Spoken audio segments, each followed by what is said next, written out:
Hello students, today we are going to discuss the factors responsible for the growth of communalism in India. This unit would enable the students to understand the meaning of communalism, the various factors responsible for the growth of communalism in the country, the Indian variant of secularism and the problem of communalism. To begin with, the Indian social reality is confronted with new set of problems and challenges by the changes in the socio-economic formations and development in politics, culture and religion. The complex processes once witnessed in Western Europe as well as Central and Eastern Europe do not seem to be operating in post-colonial countries with any amount of uniformity. Neither their forms nor manifestations, nor the casual links between the free markets, private property, role of peasantry and industrial elites are similar. The specificity of social institutions like the caste system, the religious practices and beliefs, tribal social formations and gender relations provide sufficient condition for the tenacity of the phenomena of opposing forms and practices in India. There have been serious attempts to analyze these formations or trends in India with the help of Asiatic and Oriental formations. One such phenomena is that of communalism. Social science literature in global context attributes a positive meaning to the term communal. In India, this term has been used to denote a negative phenomena. As such, a communalism has been defined in relation to community, which means a common identity accompanied by common culture, history, interest and have characteristics have been the basis in religion. Many arguments have been put forth on communalism, some seeking its indigenous roots in conflicting 18th century activities of the Hindus and the Muslims, which later turned into nationalism. It is also seen in protest traditions in each religious community. The majority of scholars think that it has been a political tool in the colonial context, that is, the politicization of primordial religious identities. Colonial codification of religious laws of different communities helped reify and essentialize communities as tolerant, martial and otherwise. This transformed the Indian population into a universe defined primarily in terms of religion and caste. Consequently, a new colonial historiography evolved, suggesting that Muslims and Hindus have been challenging each other ever since. Such an understanding of Indian history figured prominently in James Mill's effort, in which he divided the Indian history into Hindu, Muslim and the British periods.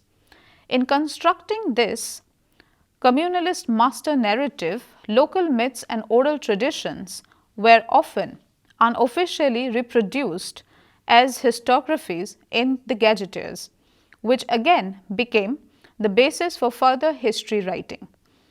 This process went hand in hand with the production of powerful typecast such as the bigoted Julaha, the fierce Pathan, the intriguing Brahmins, etc.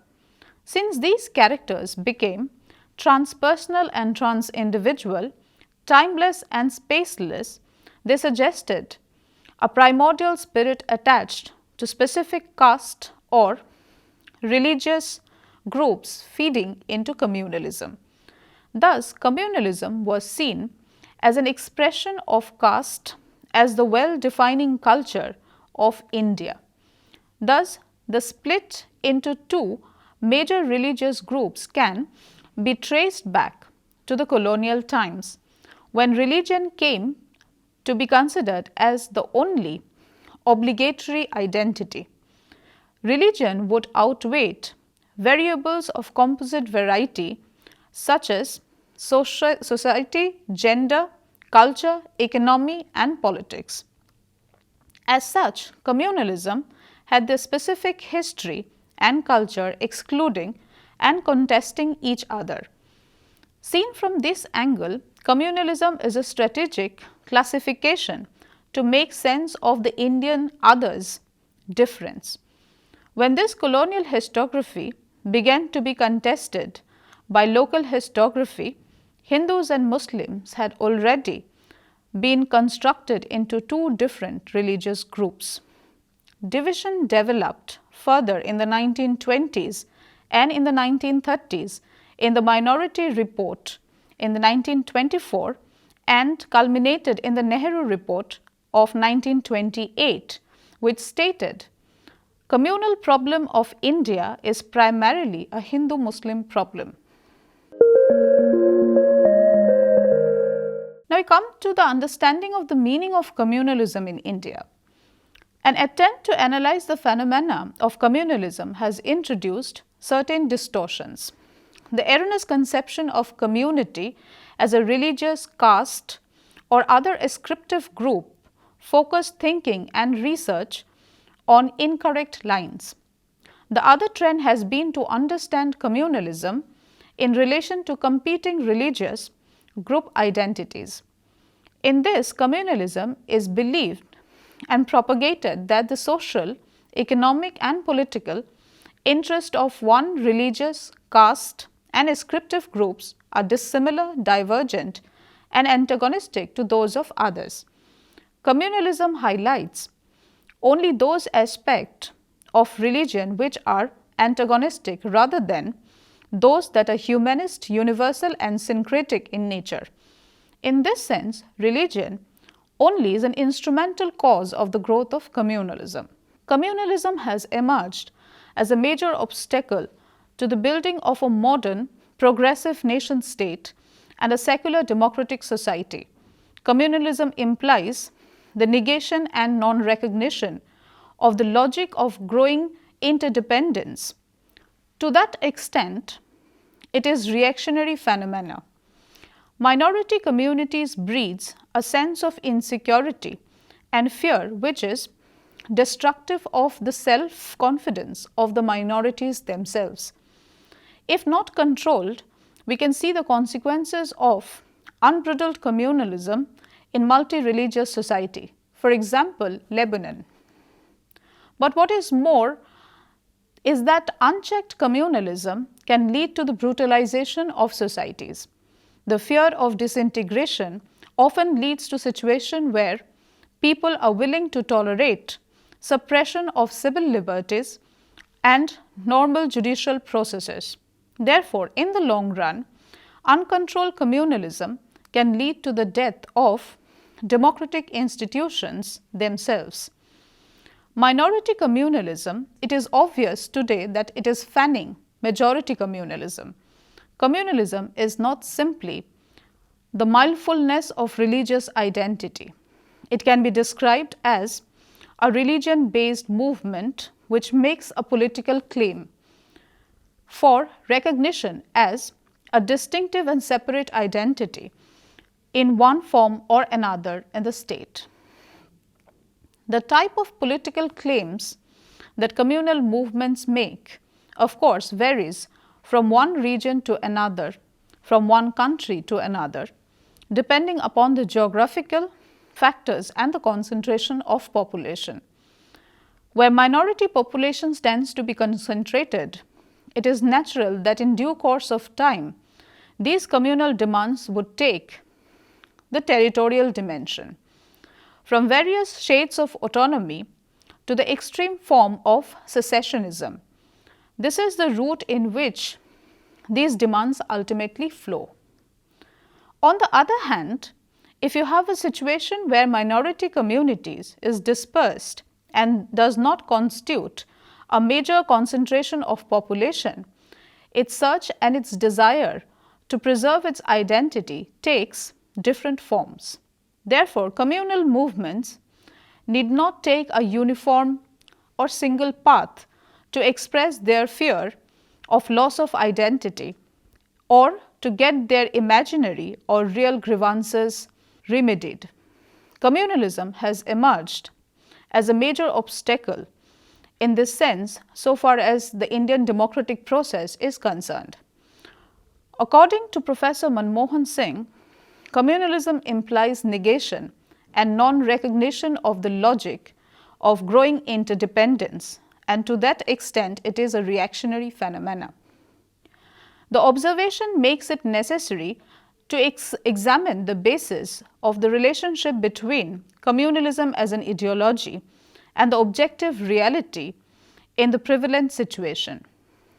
In fact, according to Bipan Chandra, it creates a great deal of difficulty in the prevailing situation to understand communalism and analyze it. As Chandra writes, communalism was not a spatial or sectional view of the social reality. It was, and it's wrong and unscientific view also. Communalism was not narrow or false because it represents only one community, but because it does not do either. The communalist not only failed to represent national interest, he did not represent even the interest of his own community. Professor Asghar Ali Engineer described communalism as a modern phenomenon. According to him, religion is only the instrumental cause of it. Politics is the fundamental cause, or even socio-economic and political factors are the fundamental causes of communalism. In this regard, a distinction must be made between religious consciousness and communal consciousness. There are two key different things. It is not that one who had religious consciousness will have communal consciousness or vice versa. There are various shades of it in all of us on a conceptual plane. It is very necessary to distinguish between religious consciousness and communal consciousness in a person. In the medieval period, the predominant consciousness was of religious consciousness and not communal consciousness. Communal consciousness is a modern phenomenon which began with the introduction of the British rule in the country.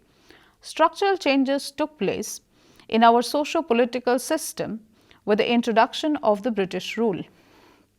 There have been theorists who ascribe communalism to the colonial form of economy because full capitalist development is not allowed by colonial masters and slow development results in fighting for crumbs, and that gives birth to communalism.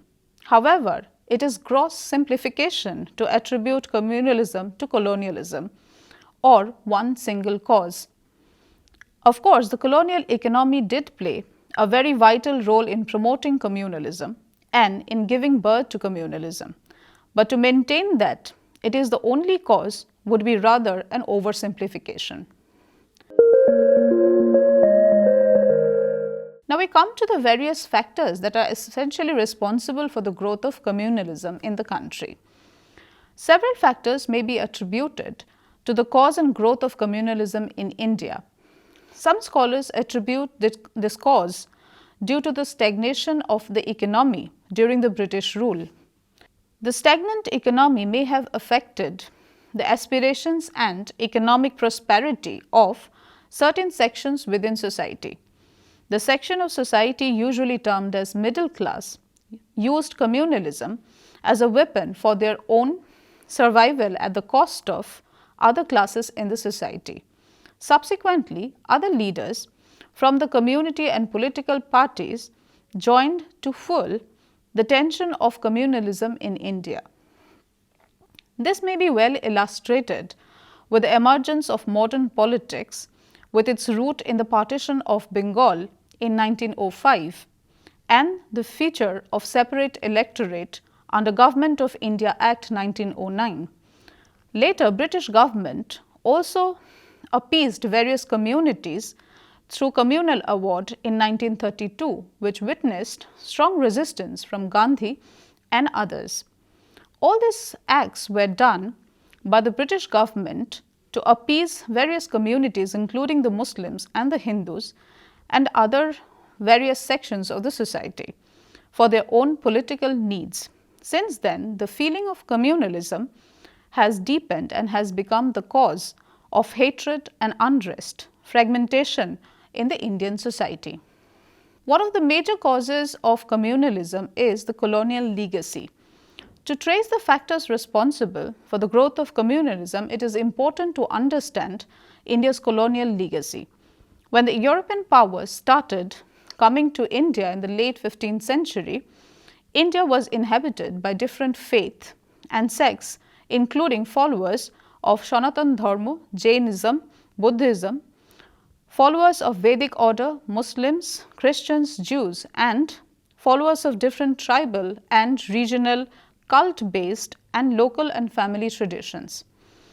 Everyone was welcome, and there was no record to suggest that the faith of an individual was ever a reason for hatred or dislike.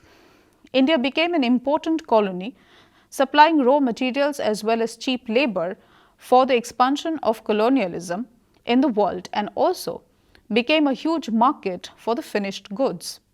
The British East India Company set its feet in India during the golden days of Mughal rule.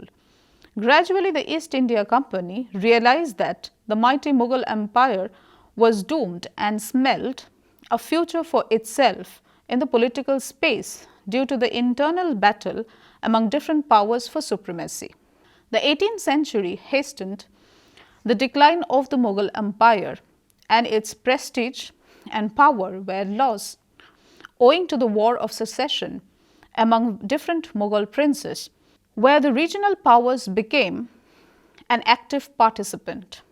The British East India Company grabbed the opportunity with both hands and became an active participant in the power struggle taking place, supporting one section against the other and enriching itself with greater share of political power.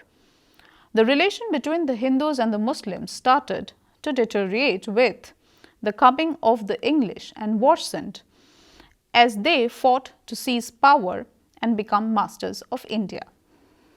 In this pursuit, they came across the unique opportunity of playing the one community against another, which has been classically described as the policy of divide and rule. The British used the policy of divide and rule to weaken the nationalist aspiration by creating a cleavage between the Hindus and the Muslims, favoring one community against the other in terms of services and opportunities. It resulted in communal tension between the two groups, and therefore it is considered that the Hindu-Muslim disunity took shape during the continuation of British rule in India. Another factor responsible for communal growth is the misrepresentation of Indian history. The English presented a distorted version of Indian history and came up with a communal division of the historical period. Ancient was declared Hindu India, ignoring Buddhist, Jain and several other groups. Medieval was declared Muslim India, ignoring the role of Bhakti and Sufi traditions and the power struggle between the Afghans and Turks. History teaching and theories of division were meticulously developed and passed on to people so that they become aware of our heroes, and stories related to their valor were circulated through textbooks.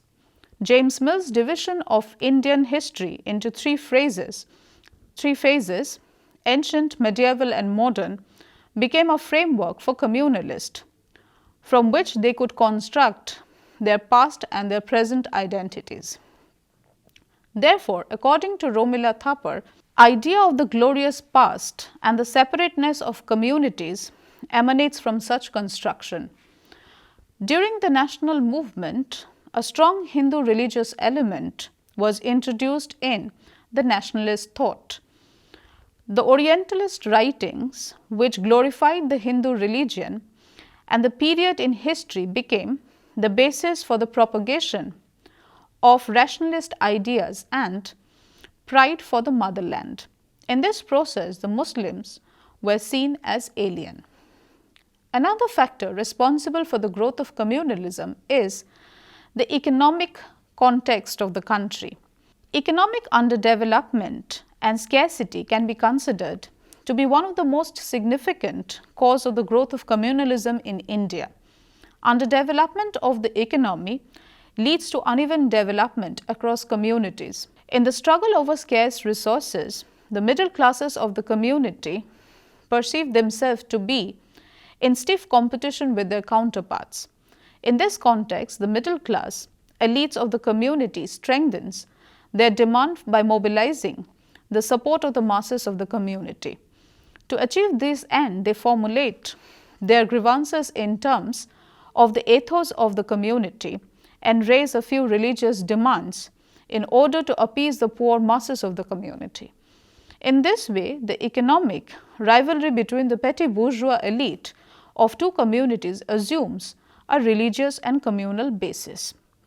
The explanation is applicable to the situations of the Muslims in the pre-partition period, which witnessed increasing competition among the urban middle classes in a condition of colonial stagnation for government jobs, educational placings, political positions in the legislative councils and municipal bodies.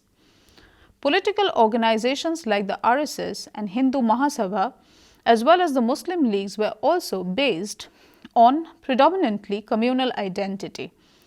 The assertion of Sikh communal identity in independent India can also be understood in the context of the Green Revolution that brought enormous wealth to the agrarian bourgeois in Punjab countryside and led to direct confrontation with Hindu industrial bourgeois of the state. According to Achin Vanayak, the most important cause for the rise of Hindu fundamentalism after independence has been the intermediate caste, whose cultural expression of a force which had enhanced its authority and its upward mobility on economic and political fronts. Now we come to the important point where it is seen that the problem of communalism in India is often stoked by the meaning or the way secularism is defined in our constitution. According to Partha Chatterjee, secularism is preached and practiced in India has its own way stoked the fire of communalism in the country. Secularism, as enumerated in the constitution, has an Indian character. The Indianness consists in the fact that the Indian state has been allowed to intervene in religious matters of all communities in order to achieve the modernist purpose of socio-religious reform. Chatterjee argues that there are a very real possibility of a Hindu right locating itself quite firmly within the domain of the modernizing state and using the arguments for interventionist secularism to promote intolerance and violence against minorities. Indian secularism has made room for and it's compatible with the idea of state-sponsored religious reforms, which has been considered to be the most important problem with Indian secularism. With this, we come to the conclusion of our discussion. The issue of communalism in India can be understood as a problem of community relation between the majority Hindus and the minority Muslims. The division of the country on communal lines, the seething bitterness triggered by the partition that caused thousands to perish and thousands more became homeless, still continues to loom large in the psyche of both the communities. Any understanding of communalism in India needs to take these historical factors into consideration, because communalism in India is socially nurtured and politically manipulated. Communalism thrives in India in the context of religio-cultural plurality on the one hand and uneven and distorted economic development on the other. Thank you.